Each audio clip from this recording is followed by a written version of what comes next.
News. రాష్ట్రంలో నిత్యం బాలికలు మహిళలపై అఘాయిత్యాలు జరుగుతున్నా ముఖ్యమంత్రి మాత్రం మొద్దు నిద్ర వీడడం లేదు. రోజుకు 5 పోక్సో కేసులు నమోదవుతున్నాయంటే హోంమంత్రిగా రేవంత్ రెడ్డి పూర్తిగా విఫలమయ్యారని రూఢి అవుతోంది. ఇప్పటికైనా సీఎం మొద్దు నిద్ర వీడి మహిళలు బాలికల భద్రతకు ప్రాధాన్యత ఇవ్వాలి. నేరాల నియంత్రణకు కఠిన చర్యలు తీసుకోవాలి. జై తెలంగాణ. మనం చూస్తూ ఉన్నాం, మన రాష్ట్రంలో ముఖ్యమంత్రి గారు పక్క రాష్ట్రాలకు పోయి పెద్ద పెద్ద స్టేట్మెంట్లు ఇవ్వడం, నేను పెద్ద హిట్లర్ని, నేనేదో మార్పు తెచ్చేస్తా, నేను హైడ్రా పెట్టినా, నేను ఇక్కడ పేదవాళ్ళ ఇండ్లు కూలగొట్టినా అని చాలా గర్వంగా ప్రకటిస్తూ ఉన్నారు. ఇది దారుణం. ఇటువంటి నాయకులు ఇంతవరకు తెలంగాణ ఎప్పుడు చూడలేదు. నేను ఇవాళ ముఖ్యమంత్రి గారిని సవాల్ చేస్తూ ఉన్నా, మీరే హోమ్ మినిస్టరు, మీరే CM.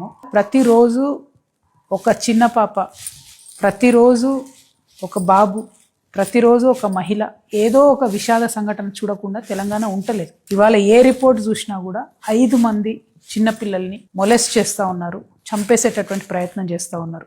5 POCSO cases per day or being reported from Telangana.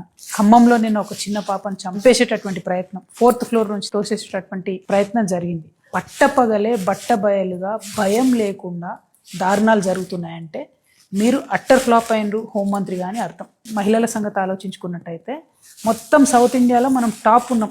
ప్రతిరోజు 67 మంది మహిళల మీద ఏదో రకమైనటువంటి హింస జరుగుతూ ఉంది. చిన్న పిల్లల మీద, మహిళల మీద జరిగే హింసలో మాత్రం టాప్ 10, టాప్ 5లో మన దేశంలో ఉన్నామంటే ఇది సిగ్గుచేటు. హోంమంత్రిగా ఉన్నటువంటి మీరు తక్షణమే రివ్యూ చేయాలి. ఇది చాలా సీరియస్ ఇష్యూ.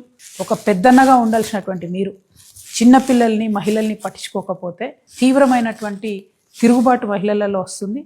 మహిళలకు రక్షణగా తెలంగాణ రక్షణ సేన ఉంటుంది కాబట్టి ఆ మహిళల్ని ఎట్లా కాపాడుకోవాలో, మరి సిటిజన్ పోలీసులుగా మేము ఎట్లా మారాలో మాది మేమే ఆలోచించుకునే పరిస్థితి వస్తుంది. అట్లా కాకుండా మీరు ఇంటర్వ్యూని కాండి అని చెప్పి ముఖ్యమంత్రి గారిని నేను డిమాండ్ చేస్తూ ఉన్నాను.